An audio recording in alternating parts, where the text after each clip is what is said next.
श्यामची आई.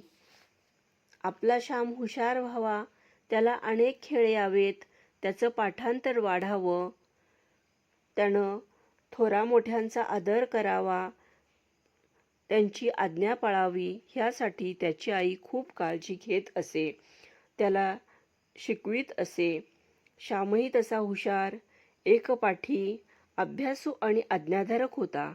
मात्र वयाप्रमाणे थोडा हूड आणि हट्टी होता.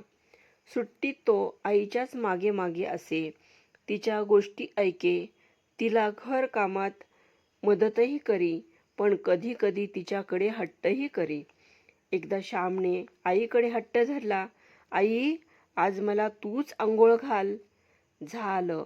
आईनं नाही हो करता करता गरम पाणी काढलं, श्यामच्या अंगाला थोडं तेल लावलं आणि मोठ्या प्रेमाने कौतुकाने त्याला आंघोळ घातली.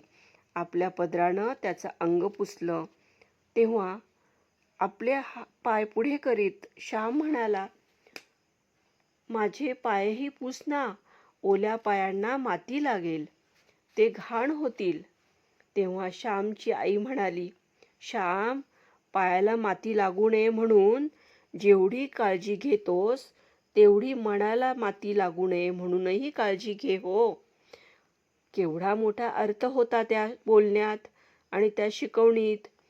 शरीराला घाण लागली तर ती पाण्याने धुता येते, पण मनाला लागलेली घाण कशी धुणार, कशी स्वच्छ करणार?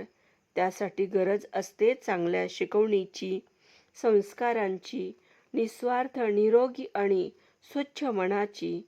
माणसंच इतरांना काय, पण देवालाही आवडतात. मन स्वच्छ ठेवा, निर्मळ ठेवा.